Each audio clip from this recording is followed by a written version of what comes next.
How's it going? This is Dylan. This is Leslie. And this is Music and Mascara in the car.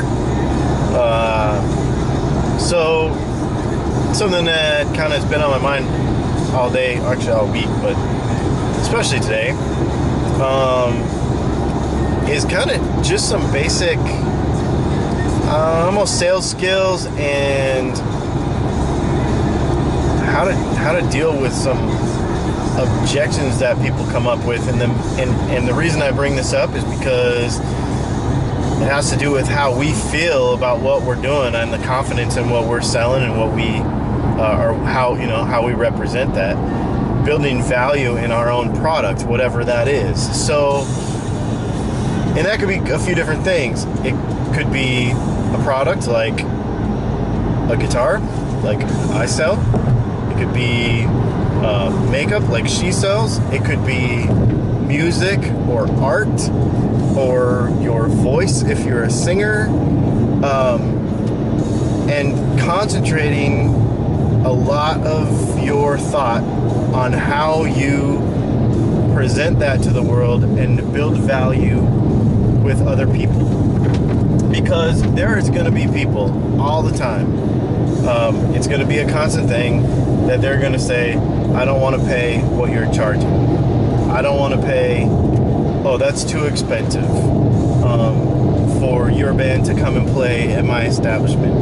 Or that's too expensive for this product that you're trying to sell me. And our initial thought is, oh, well, what if I did it for X amount of price less? Or X percentage off? Or, oh, maybe I need to have a sale. But we are constantly in the habit of devaluing our product and devaluing who we are to the world, and it's just a terrible habit to get into. So some time spent on understanding what to do to do that is important. So, like when people say, you know, your product is more expensive than in the local drugstore. Right. So when somebody says, whoa, that's expensive for X cosmetic product that you sell, mascara for instance, what do you say to them? How do you build value into your product? Well, first of all, you have to get them to appreciate the value, because it's not about like the dollar of a product. It's what are they getting? Like what makes it different? What can it do for them? You create an experience for a person, and you're not really selling a product. It's either filling a need for them or it's not. And it's not comparable to what they're comparing it to typically. I know that my product is worth what it is. I usually give a comparison. So if we're using mascara as the example, my comparison is, I had always been looking for a certain look. Like, I knew what I wanted my eyelashes to look like. I wasn't willing to wear fake lashes. I knew what I wanted my lashes to look like. And I was buying quality products at quality department store type products, a primer and 2 different kinds of mascara to get one look that I liked. So I was layering 3 different products that was costing me $60+ every couple of months to get a look I wanted.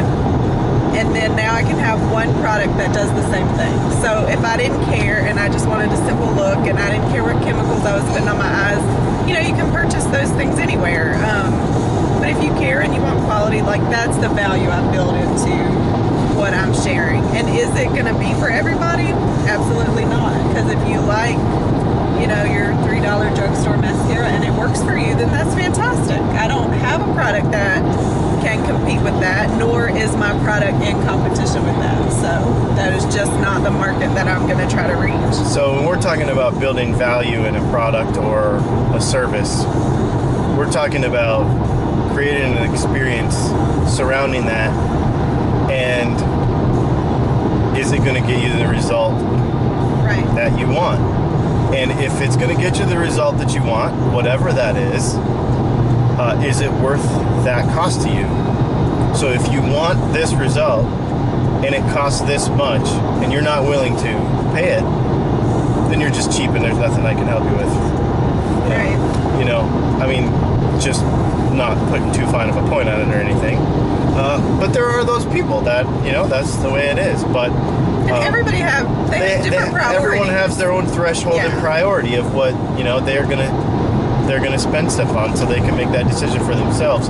But if you cheapen your product to meet that person's expectations, it will cost you money and business. Yes, and you have to know your worth. Like, you know, I don't necessarily have something I charge a service for. You do have a service as well. Yes. And you're not providing a different level of service for a different customer. You have, this is worth my time, this is what my time costs, and you have to stick to that. Like, that is your business. Right. Absolutely. And people that understand what the experience is like are willing to pay it. Right. Because they understand what comes with it. And by experience, that includes the feedback, the friendship, the personality, the time. This goes all back to the personal branding thing, because it's who they're buying you, they're not just buying your product. And I do want to say, while we're talking about this, if you find, so in relation to personal branding, all of that, if you're finding that those are the only people coming to you, are the people who are like, oh my gosh, you're so expensive, I can't afford that. You know, you just have this audience that you just feel like is at a different level than what the audience you're trying to grab is.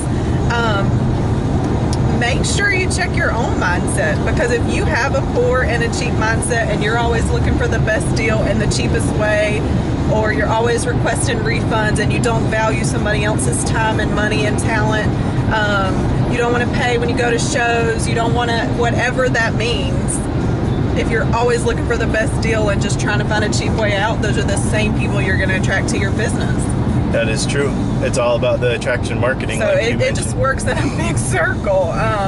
Whether you believe that or not, you know, if you are trying to make a business and make something go, make money no matter what that is, I think of the music is what makes me think of it, because musicians, people that are trying to be professional musicians, are striving for, you know, to make money, to get gigs, book gigs, and they need to make this X dollars, whatever that is. But then in turn, they don't want to pay to see music. And that, I mean, is that the people you want to come to your shows? Is the people who don't want to pay for music? No, it's not. So it just all works together. It's a mindset. So I have a blog post about it. The gist of Feel Felt Found is to just understand, because even if it's not your customer or somebody that's not going to purchase from you right now, we talked about this in the branding video, is you're still building relationships with people. It could be a no is a not right now to me. They're not ready. They don't understand the value yet. Maybe they don't have money yet. Whatever that is, but it's typically a not right now. It's not a no. So Feel Felt Found, you know, I don't have any time to do that. I don't have the money to do that. Whatever the excuse is. It's too expensive. Yeah, it's too expensive. You use the Feel Felt Found method. What that means is acknowledge their feelings. I say that in all kind of aspects of life. Like, I never discount anybody's feelings. So I understand how you feel. There's feel. Felt, you know, I felt that way. Blah, blah, blah, because you can relate to that typically. You know, we're in a different place in our business than when we started a few years ago, but I can appreciate some of the resistance that people have, because, I mean, I have hesitations about things too and need to understand better.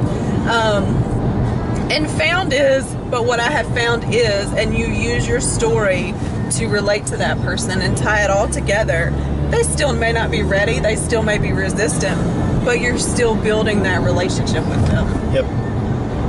And you may, I mean, it may turn into a customer. You know, maybe they just need that little push to understand. And a lot of people that say they don't have money really do. They just have it designated for certain things. But if you become a need for them, then hello, that money switches pockets and they're ready to spend it with you. Yep. So just because somebody says no, it actually might not be on them. It might be on me, because I didn't They didn't understand the value I yet. didn't help them to understand the value of what I was showing them. Right. So taking responsibility for that and saying, no, I'm not going to cheapen what I do. I'm going to show you why it's worth it. Yes. And that's it. Absolutely.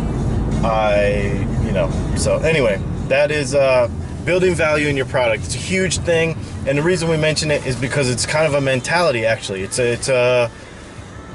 if you can get this and really get behind yourself and what you're selling, then all these other things can kind of fall in behind it. But if you don't have confidence in your product and in yourself to show people what, you have to start with that confidence and passion and the passion behind it, and really super be into what you're doing for it to really work.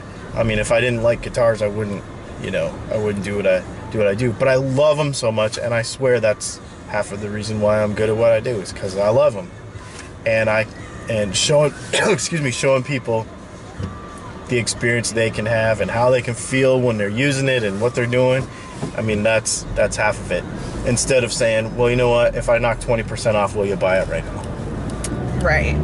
Because that is a completely backwards mentality to get into in business, period.